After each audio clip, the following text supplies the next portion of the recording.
What is benching? Oh, benching. This I found so interesting.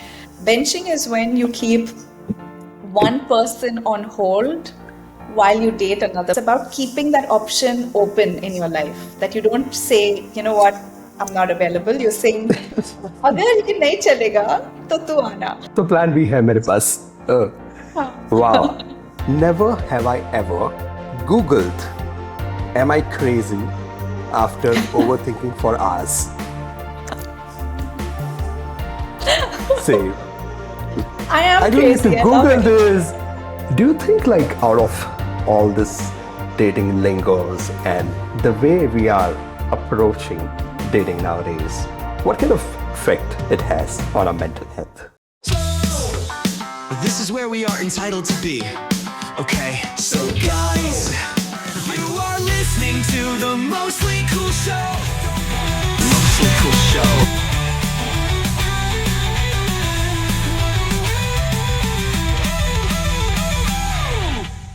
Hello and welcome दोस्तों. आजकल dating बहुत ही complicated होता जा रहा है. It's become more and more complicated day by day. आजकल ना शायद एक अच्छी जॉब मिलना थोड़ा आसान हो सकता है, बट वो एक परफेक्ट पार्टनर मिलना when it comes to dating is getting so difficult. When it comes to dating, how to stay away from the red flags and how to find the green forest which look something like this, and that is something we are going to discuss in today's episode. आज के इस podcast में हम बात करने वाले हैं how to be smart and emotionally intelligent when it comes to dating and not let your mental peace get affected. आज के इस एपिसोड में we have Shreya, the amazing life coach. We are going to decode modern dating and how to be smart. ऐसे ही कुछ videos हम आपके लिए लाते हैं, तो जल्दी से हमारे चैनल को सब्सक्राइब कर दीजिए. Please join me to welcome Shreya, the life coach in today's show, and let's dive in. So, okay, what's wrong with the dating space? We have so many dating apps, like we have Tinder, we have Bumble, Hinge. All I remember in my growing up days is I used to play the snake game on the Nokia phone. That was kind of the access we had. We have so many new lingos, and we are definitely going to, try to decode the modern dating lingos and just talk about it because it's very interesting, okay? What do you think about, kind of the dating culture we have and where are we heading towards? We can't ever know what we're heading towards until we actually get there, and then we realize, oh my God. Yeah. It's become very interesting, right? We use dating apps like social media, and for the app to not be deletable, which I feel is so contradictory, because अगर आप उस app पे हो, उस app का काम है कि आपको किसी से मिलाए और आप फोन उसको completely delete कर दो हमेशा के लिए. That would be the best app that if you are on it for 2 weeks, you find your person and you're done. But actually, studies have shown that if you are on these apps, you will keep downloading them. Even after deleting them, you'll keep coming back to it. Swiping. Keep swiping. Yeah. Yeah. And it's almost like the way you swipe through Instagram is the way you're like swiping through Tinder, Bumble, and stuff as well. Now people are profiles. They're no longer people. It's more like you're just double clicking on a post, कि ओ ये लड़का अच्छा दिख रहा है, he's in Bali, double tap. Yeah, it's a very disconnected way of meeting someone. Yeah. So I think the dating lingo nowadays is getting really funny. Let's try to talk about, the Gen Z dating lingo. Let's just try to decode it, okay? Everybody is talking about situationship. What is situationship? A situationship is when you have not understood what the other person wants, but you have you've become intimate without realizing what the other person wants from that relationship. And that leads to two people not being on the same page, which causes a situationship.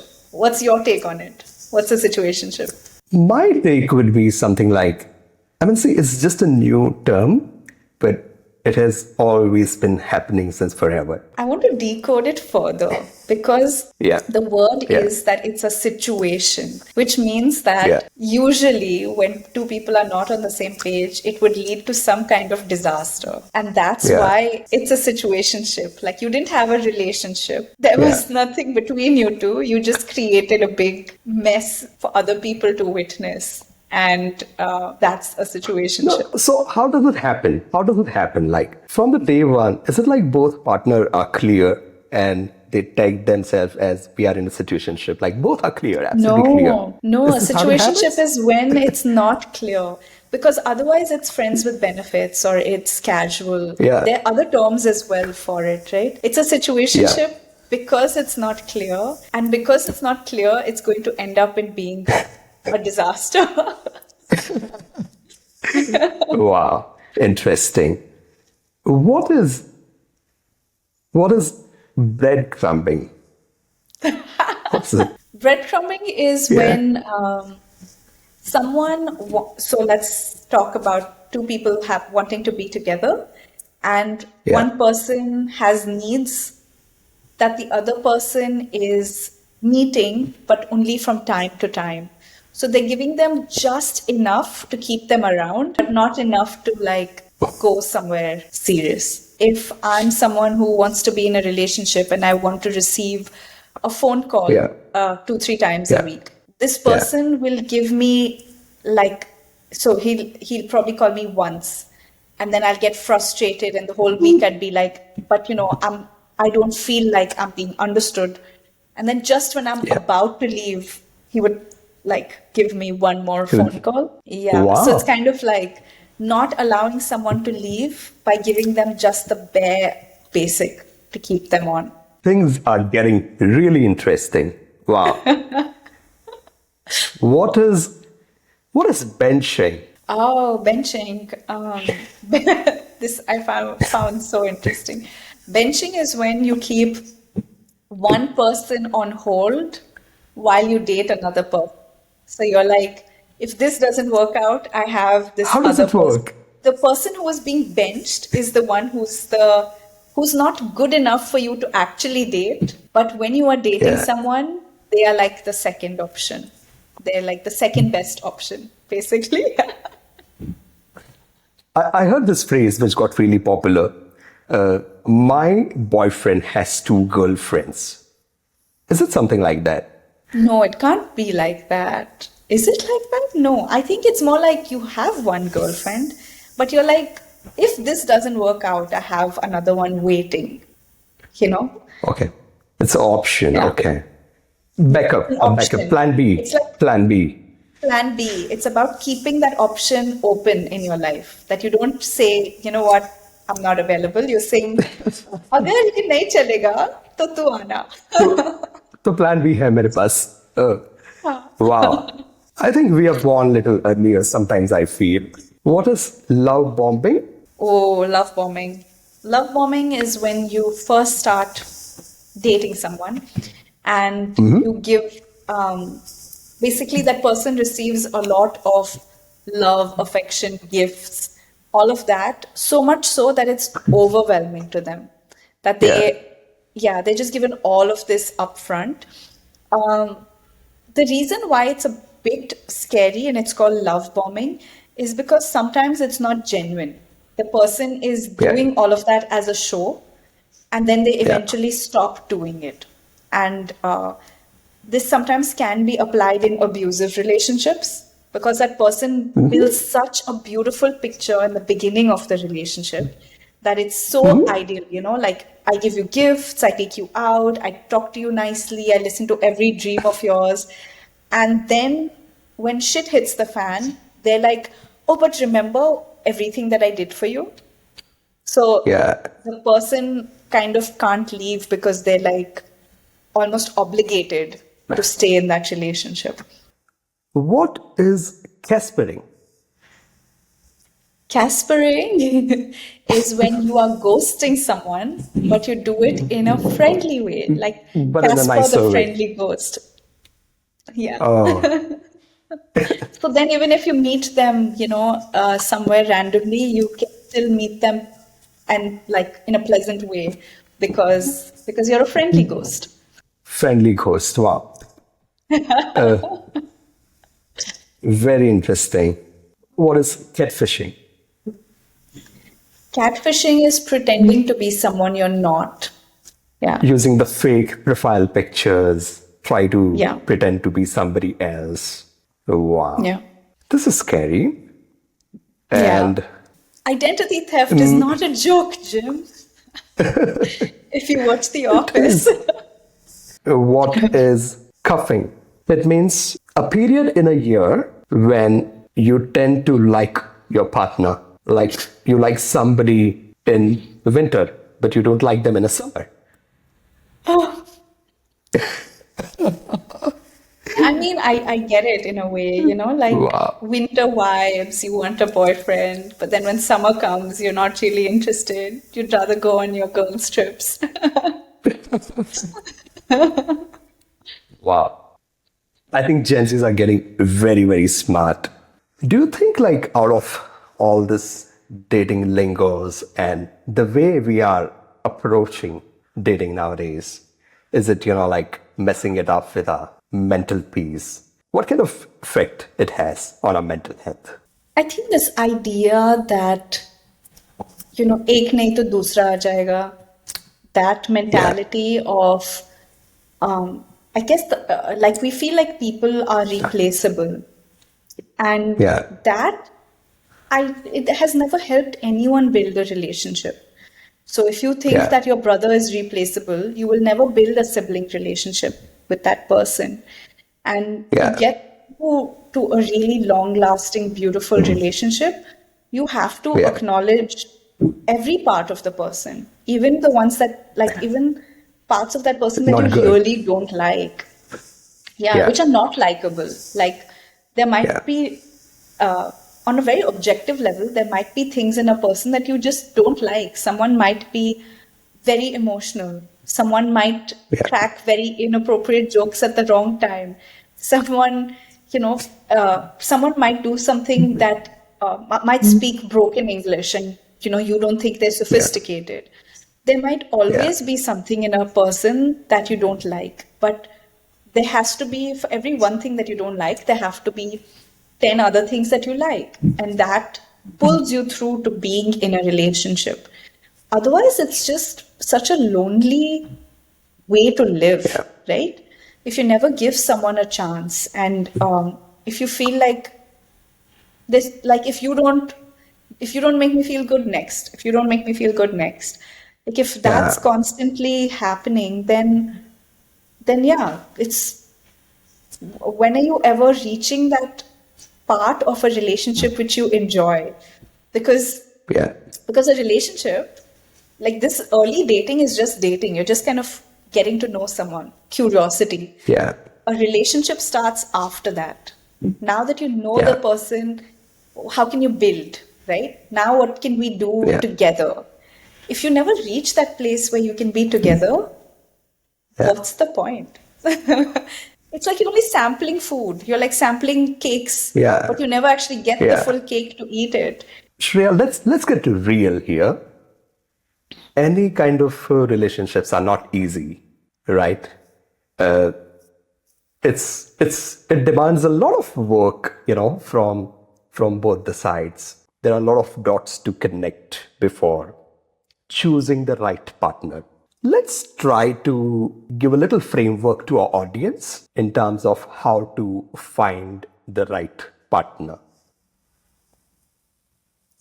Oh, I think the first thing is, do you like find the need that you have for a partner and be very honest with yourself.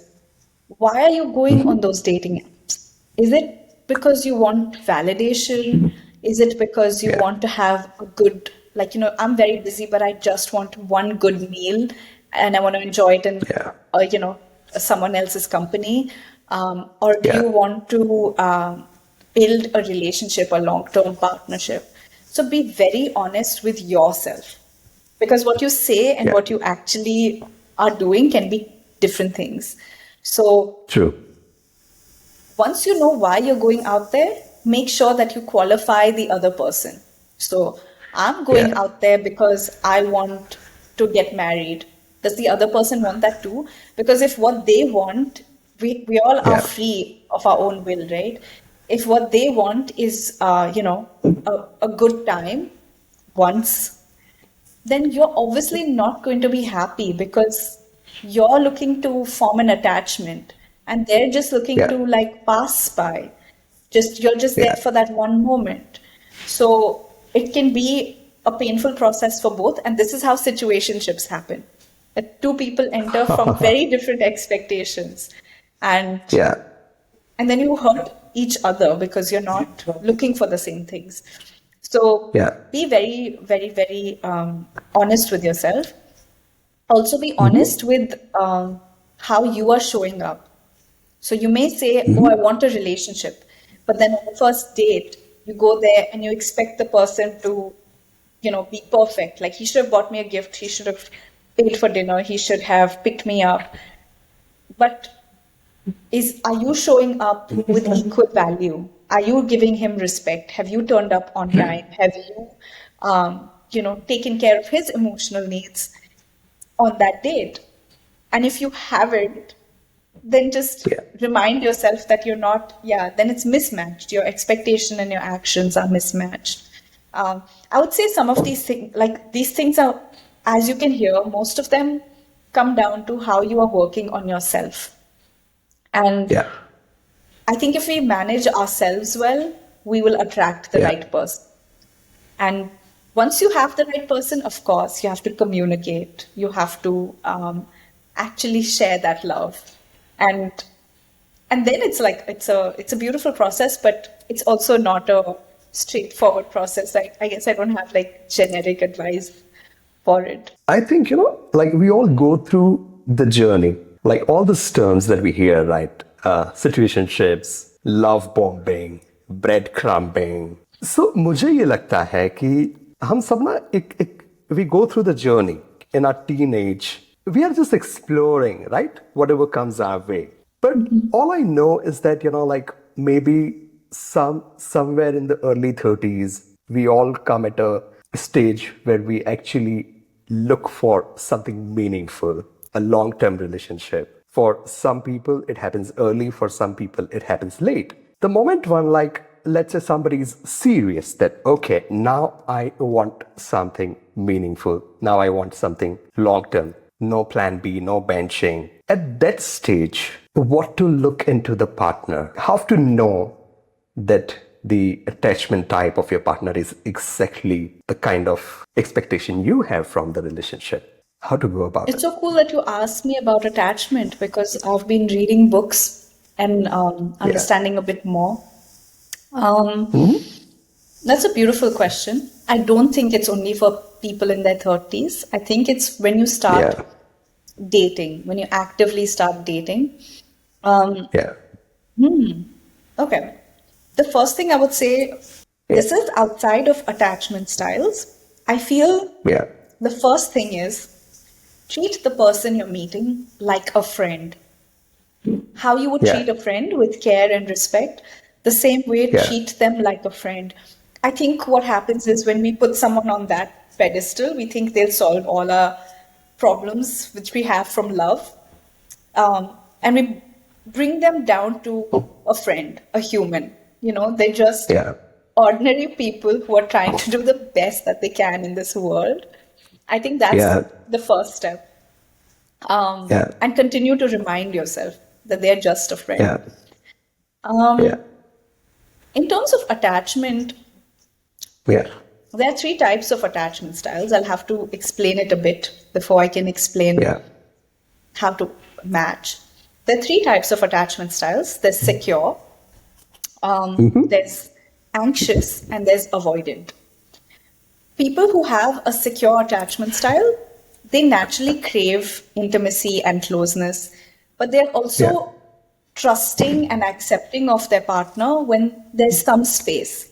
So if you don't talk Yeah. for a day or two, they would still be okay because they know for them that distance doesn't mean emotional distance. For them, it's like, okay, I know that this person is around. When I want to access them, I can. And I also love being around them. I want to, be together.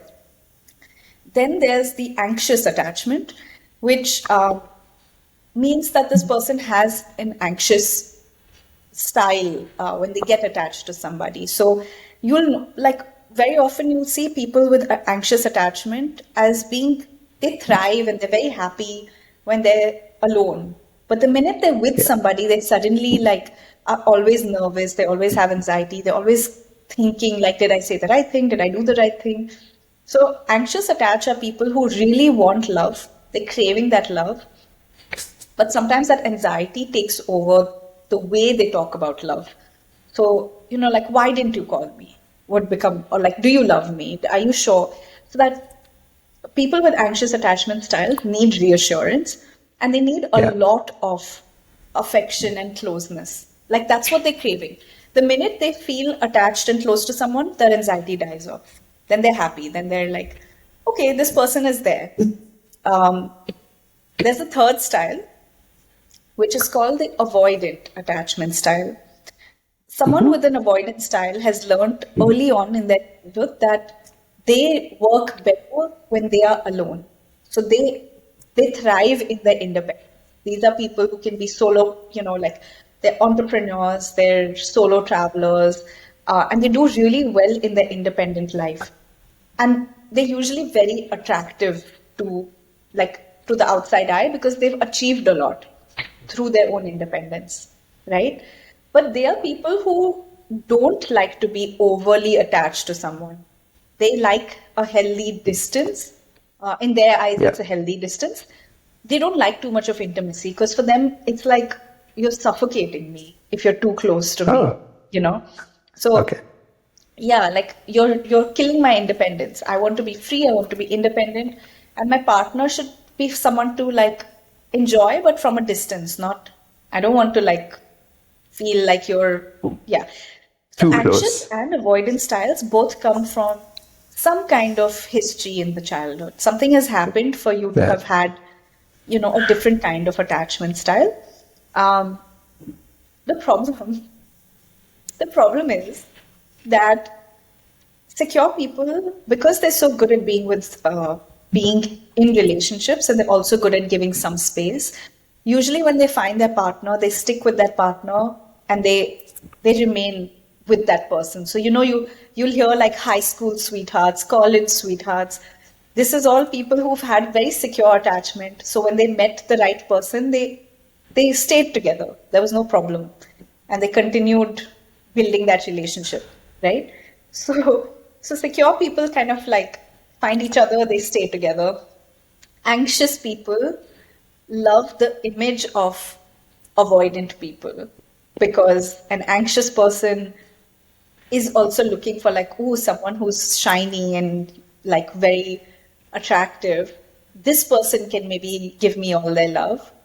And the avoidant likes the avoidant also likes the anxious person because they're so loving, right? They're constantly giving their love. Unfortunately, when these two people meet, it's a disaster story because all the anxious person wants is to be close. They're like, I want to talk to you all the time. I want to meet you all the time. I want to be with you. And the avoidant is like, leave me alone. I want to be independent. I want to be free. I want to create. So they just don't blend together, and that can be a big cause of heartbreak. So when do you know that you're not blending together? Is there any process from the day one? This book has done a really good job of deciphering it. Basically, as an anxious person, you should date someone who is of the secure attachment style. So we're talking about how to find the right partner. An anxious person should date a secure person because that secure person wants closeness and they can reassure you. It's not opposite because avoidant and anxious are opposite. This is not opposite. Okay. This is like, it's like saying there's like a stable house. There's a house that you can go and live in.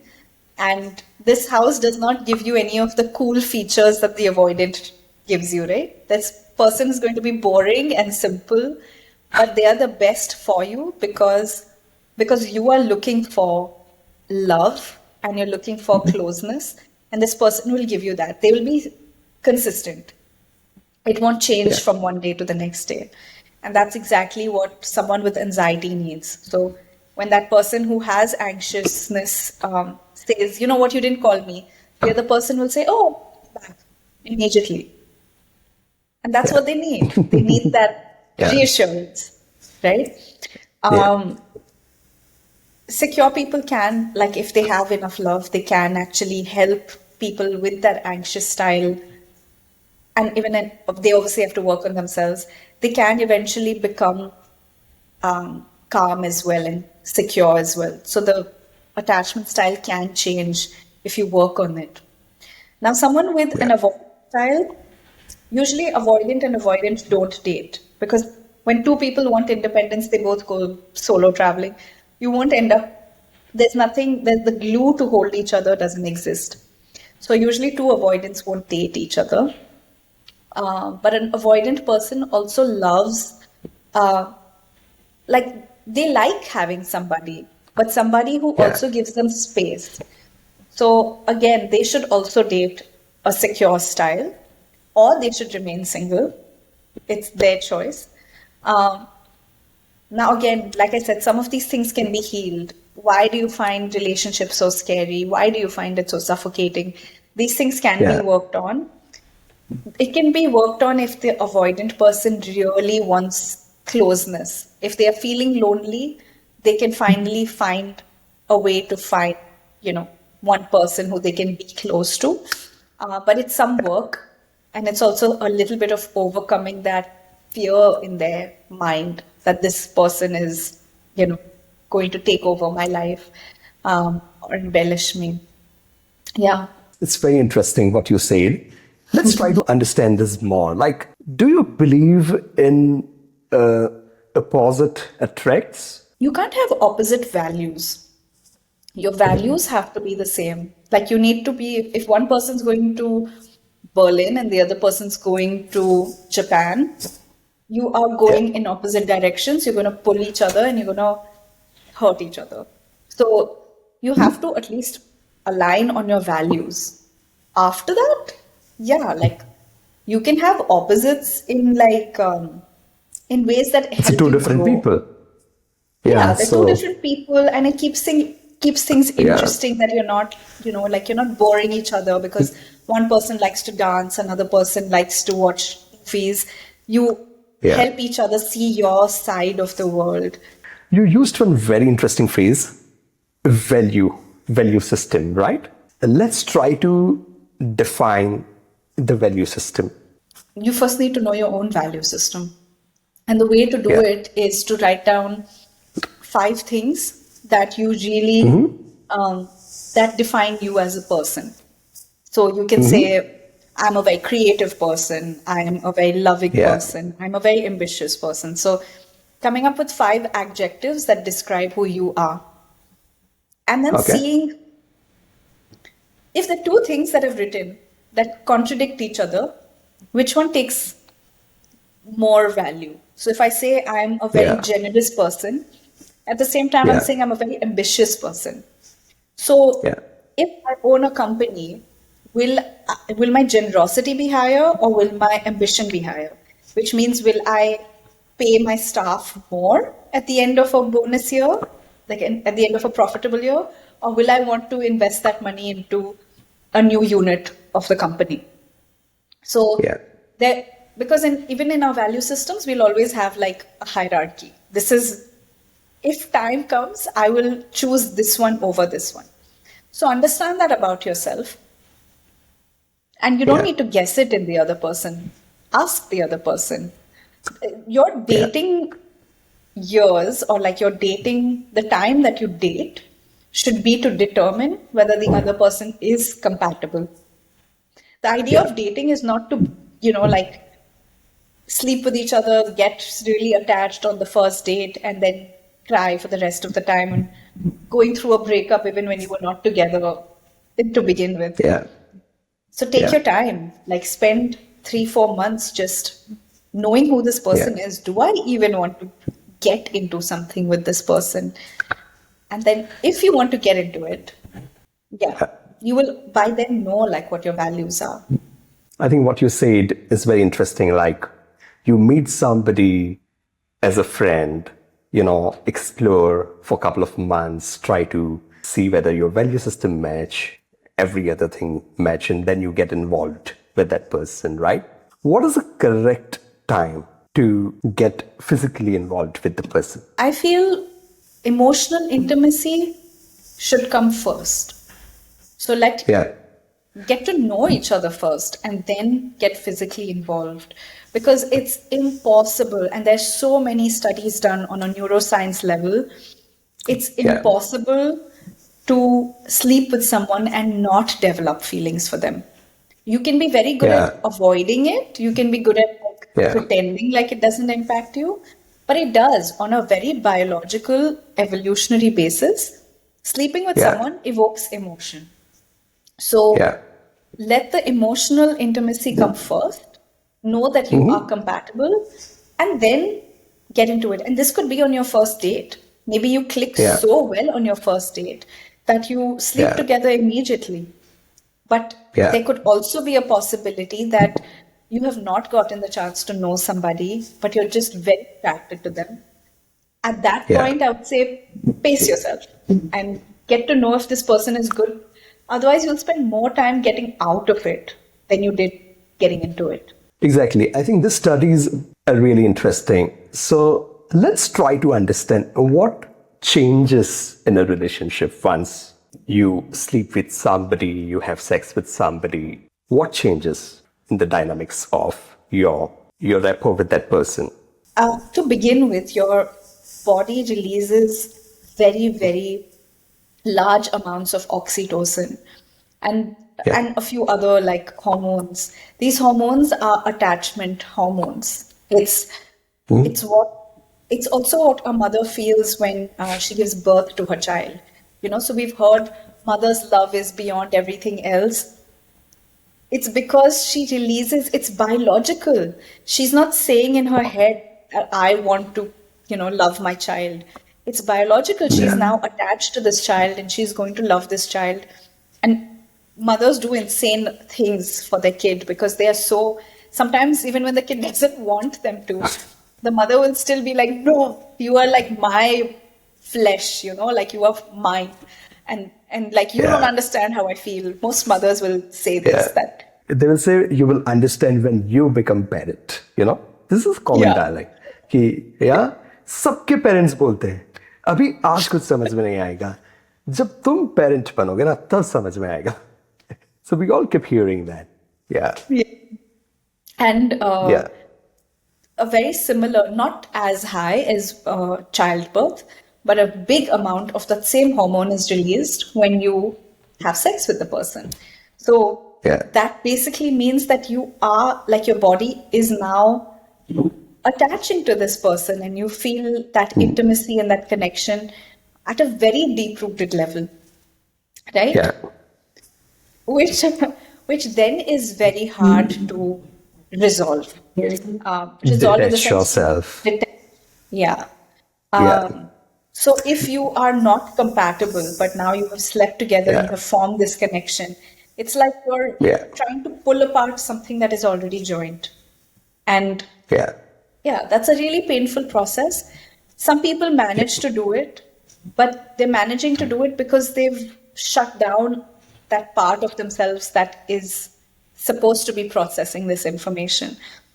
But I will Yeah. also say that your body always keeps the memory of that. So Yeah.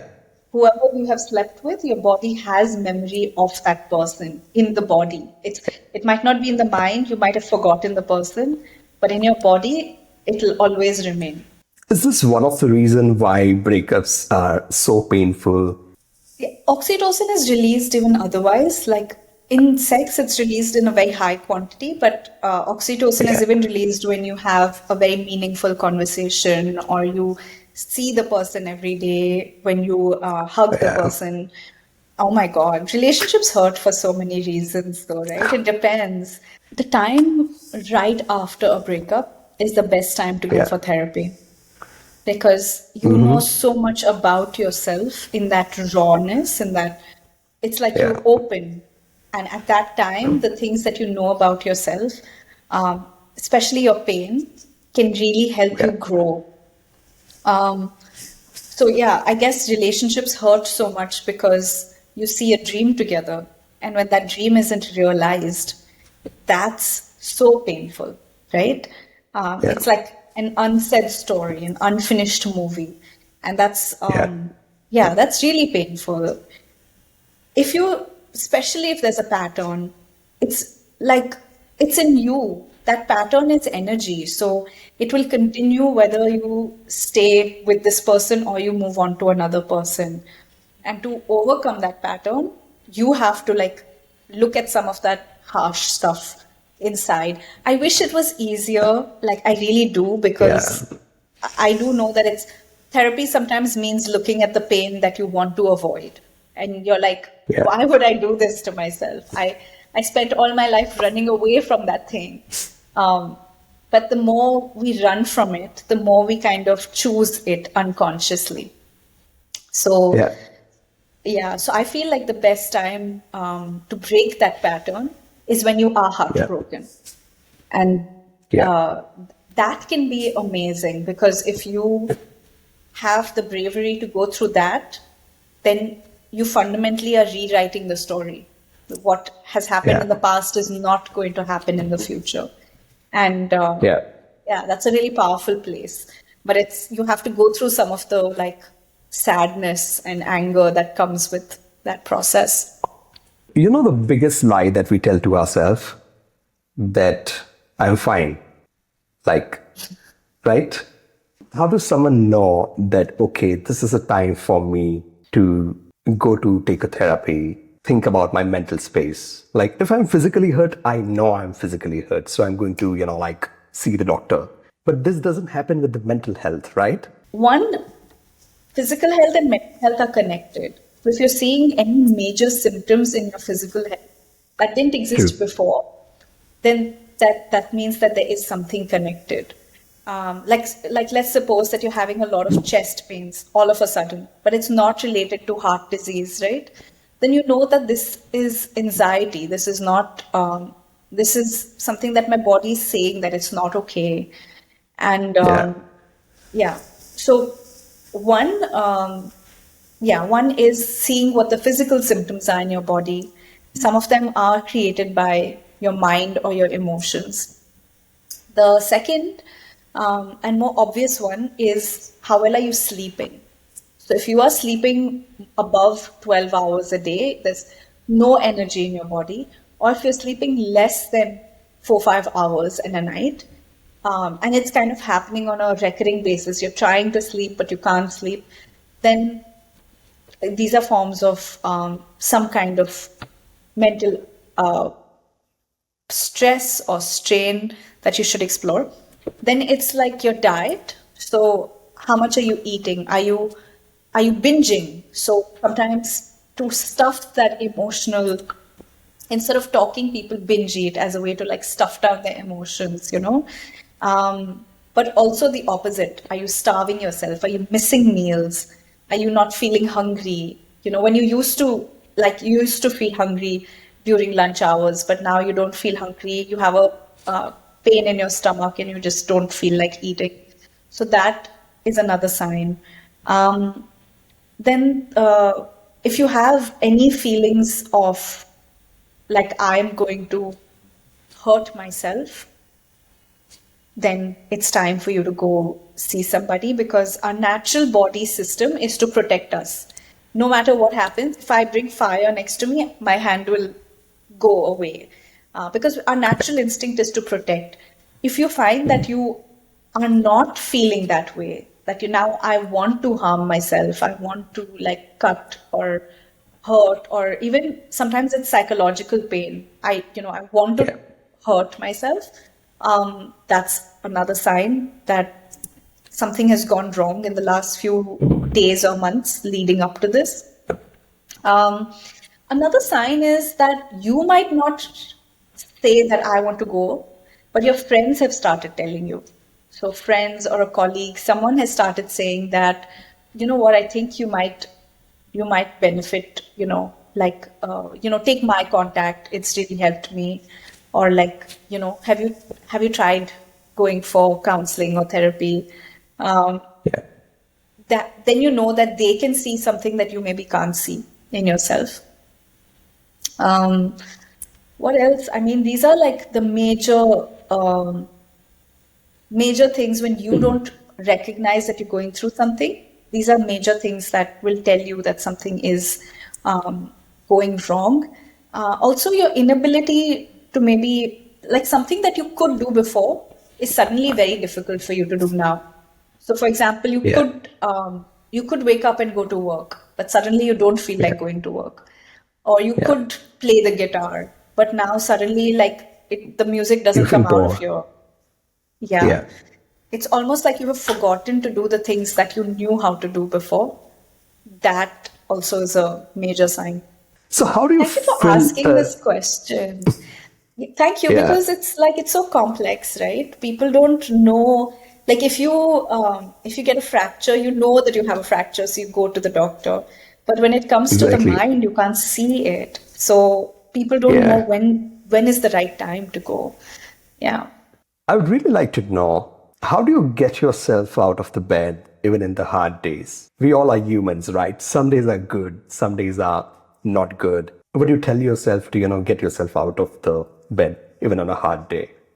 Beautiful question. I think two things have changed my life. One has been coaching, when I started receiving therapy and coaching.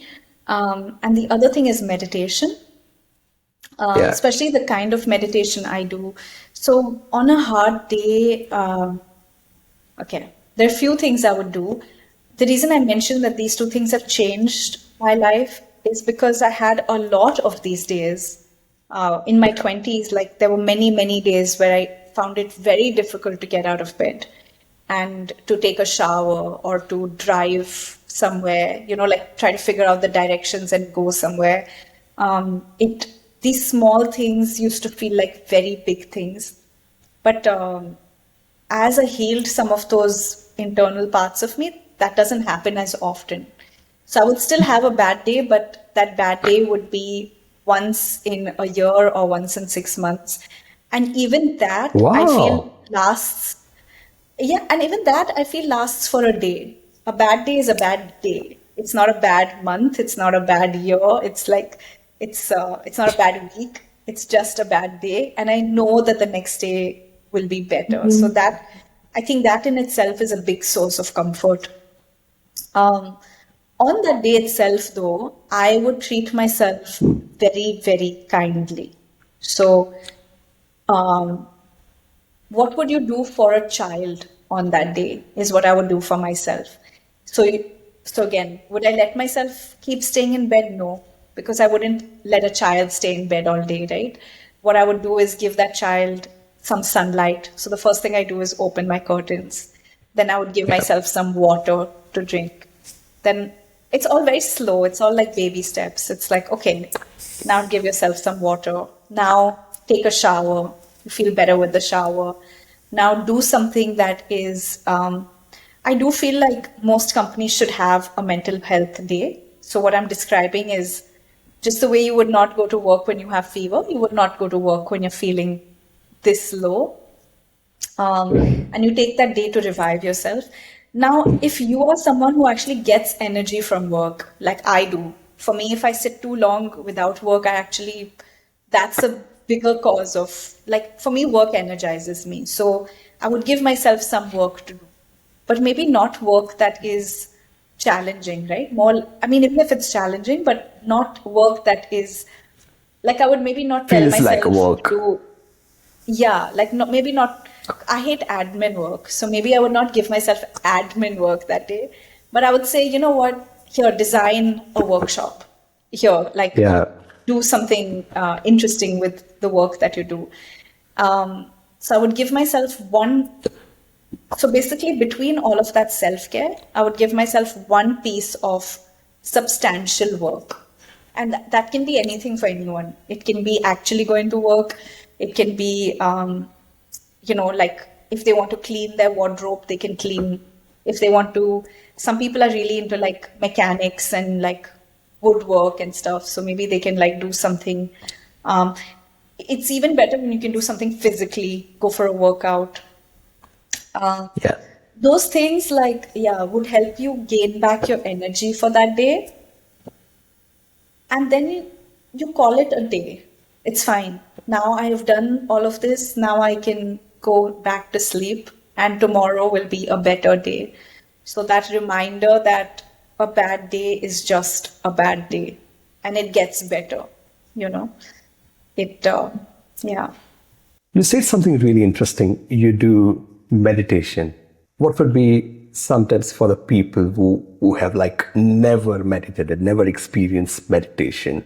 I know meditation is really tough in the beginning. Most of the people feel like, what the heck we are doing? Just like sitting, closing eyes, breathing. You don't understand the concept of meditation on a day one, but it's like such a powerful thing. Let's try to, give some tips to people who have never meditated. How do they get started in the process? Like you said that it's tough for people, and that makes me feel so sad because I feel it should be part of our education. We should, Yeah. you learn maths, you learn science, you should learn meditation as a child because it will be that easy for us to access. But unfortunately, our lives are surrounded more with like productivity rather than Yeah. self, improvement. Okay, some tips. If you have the time, go for the 10-day Vipassana course because that plunge actually really helps you. You basically, when you go for that 10-day course, you put your phone away. There are no distractions, and they teach you the whole course in 10 days. So you get that time to, in a focused way, learn something. And without distractions, so that when you come back into the world, you now know how to do it. You're skilled with that technique, right? If you want to do it at home, I know it's hard for people to like take time away these days from their families, from their work. What I would say is have no expectations of your time when you do meditation. So just the way when you go for a walk, you're not like going for a walk, coming home and seeing the scale and saying, oh, I lost 500 grams. Oh, now I put on, Yeah. 300 grams. You're not doing that, right? So at least you should not be doing that. If you are, don't do it. So I would say do it without any expectations. Just say every day for 10 minutes, I'm going to sit and I'm going to observe my breath. Every meditation is different, but generally meditation is focused around some kind of awareness or focus. So do that focus for 10 minutes. Play a YouTube, guided meditation. If you can't sit silently for that long, then play a YouTube guided meditation. Someone's voice will say it. Even if you sleep through it, or you literally like your brain is just going everywhere and you're like, what? I'm not meditating at all. It's fine. Just sit for 10 minutes. Just let it play in the background. You sit. Try to follow it. If you can't follow it, it's fine. Again, the next day, try again. Try again to follow it. Maybe this time you'll follow 30 seconds. Maybe after 2 months, you'll follow like 5 minutes, right? So slowly, just like have patience with it is what I would say. Because meditation rewards you in the long term. But in the short term, it's like if you're looking for it to do something for you, it's not a quick fix. It's not Maggie 2 minutes, right? So This is the best part. You know what? Today, see, we all need instant gratifications, right? If you want to lose weight, like we go on a keto diet, like we want to lose it in 30 days. We want the instant transformation. So one thing which I think we don't have today is patience. Patience is a very big word here. I know what meditation does to somebody because I've done it. I think you can't explain it to people, which is why practices like meditation feel like they're so weird and they're so big, when Yeah. actually it should just be part of your life. Like you take a shower, you don't ask yourself, like, what, I took a shower just yesterday. I'm wasting so much of time and water and energy doing this. You don't ask yourself that because we've normalized the idea that we wash our bodies, that we brush our teeth. Um, but we haven't normalized how much we miss out on, nourishing our brain, or our minds. So I would say there is, if you want an instant reward, find an instant reward. So maybe you should meditate right before you eat breakfast. And that way your breakfast becomes your reward. So be smart. Like if you're looking for a reward, be smart about like aligning it in a way that makes you feel good about just doing that thing every day. But Yeah. you can't get the results. Like mountains are not moved in one day, but when they move, it's a big shift, right? Okay, wonderful. All right, so I think we touched upon so many things. I think the one quality that everyone should, like have is how to respond in an emotionally intelligent way. Control your emotion more than let your emotions control the part of your life. So let's talk about emotional intelligence. How do we go about it? Let's try to give a very simple, easy to implement kind of a framework for our audience. One, acknowledge that all emotions are good. So you're never going to get rid of negative emotions. That's step number one. Okay. There are no negative emotions. All emotions are there to serve a purpose in your life. If it wasn't necessary for your survival, it wouldn't exist. So acknowledge all your emotions. Then we learn the other 4 steps on how to do something about it. So step number one, acknowledge. Step two, start to identify your emotion. So if you're feeling angry, I'm feeling angry. If something has upset me, this is making me sad. If I'm watching a movie and I'm laughing, oh, comedy makes me laugh, I'm happy. Whatever it is, just start labeling it and building your vocabulary on emotions. The third thing is mirror other people. So notice how their expression is. We do this quite naturally as humans, but try Yeah. to notice it when you're doing it. So if someone is smiling and you smile, if someone is sad and and notice how the other person responds as well. So mirroring. Yeah. The fourth is maybe, I would say, meditation.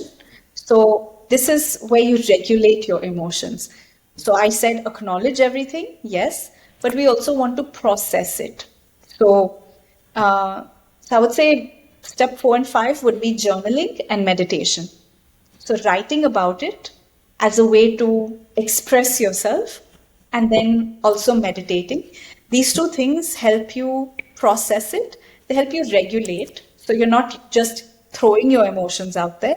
It's like you have a basket of lots of like amazing fruits, and you are choosing, like, now I'm going to use an apple, now I'm going to use an orange, now I'm going to use my anger to get better results at work.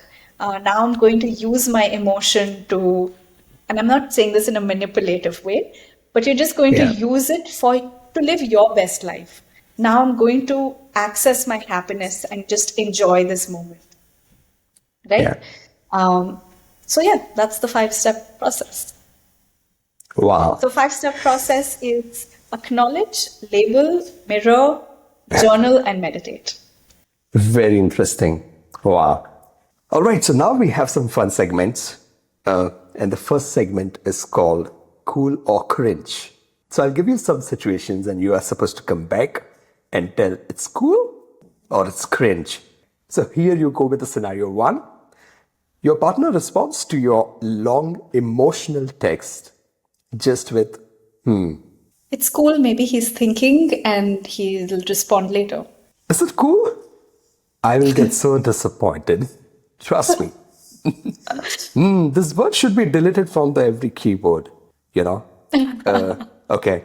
They take hours to text you back, but they're liking memes on Instagram every 5 minutes. Oh, cringe. If they have time for Why? that, then they have time to send you a text. Okay. They still have their ex Netflix password. Ew, cringe. No. Why? They just have a Netflix is password, right? intimate. Netflix is cozy zone. No. They block and unblock you with every small fights. Cringe. It means they're not regulated. Ugh. They overuse lol emoji, the one with, the tears of joy kind of emoji, even in the serious conversations. It's cool. Depends on their style of communication. Wow. You're so nice. You're so nice. They don't laugh at your funniest joke. My funniest joke can be improved. Wow. Best reaction ever. Let's move to the next segment, which is Never Have I Ever. We both will go. Okay. Never have I ever given someone great advice, but couldn't follow it myself. What was the advice? Okay, let me tell you my advice. My advice was become a morning person, which I couldn't be myself. What was yours? Resolve fights before the end of the night. Resolve before the end of the day. And you couldn't. No, I think I need time to process and sort my emotions. Okay. Never have I ever bought a self-help book and never read it past chapter 1. Same. People collect the luxury watch. I collect books. I go to crossword. Me too. I just like the cover of the book and I buy it. Never have I ever Googled, am I crazy after overthinking for hours? Same. I am I don't need to crazy. I love Google it. this. That's exactly. We don't need to Google this. We know we are crazy. Yeah. Never have I ever talked to myself in the mirror. Never have I ever. So you have done it. I have done it. I've done it back in the days when there was no camera. I tell people to do it. It's the best way to build your self-confidence. Never have I ever tried meditation and ended up napping instead. This is not a question for you. I know you have never. You have. On Wow. the floor, I have napped, I've crawled into the carpet and We have Vipassana meditated in the house, guys. Come on. Never have I ever texted lol, but I was actually dying inside.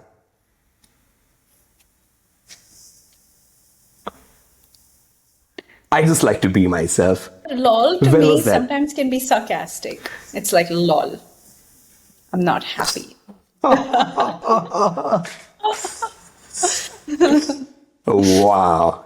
Never have I ever typed a long message, then deleted it and sent TYL.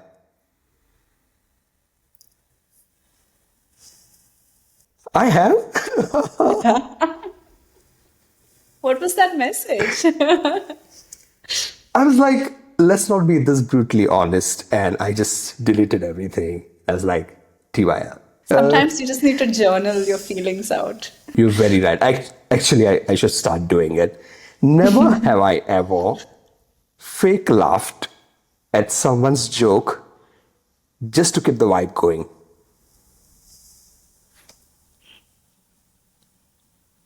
No, never. I can't fake laughs or orgasms. That's really honest. Never have I ever promised to never go back and did exactly that.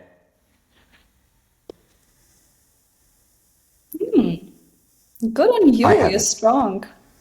All right, so this was Never Have I Ever. segment. It was really fun, I have to say. But we really need to understand when you are real and when you are sarcastic, basically. I think the and warning should be that I'm not a therapist at all times. Yeah, I'm just a human. I have to say, see, in today's podcast, people will get to know the real side of you. Let's move to the rapid fire round. You will get certain phrase and you need to have your instant reaction ready. Are Okay, we ready. ready? All right. Here we go with the rapid fire. So the first one, love at first sight, Exists. situationship, Painful. coasting, Mean. Cowardly. can't it sometimes even be practical? No, practical Okay. would be sending a message, at least a short message. Good one. Toxic ex. Oof, I've got a few. Okay. Long distance love. It's a dream, it's an illusion. Attract, don't chase. True. What you attract will come in on its own invitation. Sex before marriage. Of course. Who's gonna wait for marriage? Unconditional love. Exists, but the condition to love yourself first. So unconditional love with yourself exists before love with anyone else. Love or money. Love. Why? Money can be acquired. Love is a resource that's larger than money. Okay, and here we have the last one. True love. What is that? Anyone who grew up in the 90s, like if you grew up watching Shah Rukh Khan, then you are unfortunately infected. Infected. I like the it's word. like Infected is the right word. Yeah. it's like now it's like my friend sent me these memes where they showed like a girl is getting robbed, but he robs her like like he catches her hand, and she's just like, oh, like Ooh. it's Shah Rukh Khan. So Shah Rukh Khan thing. if you just put like background music of like yeah, What's it just wrong with you? That would be my reaction. lots of things. Lots of things. That's the correct answer.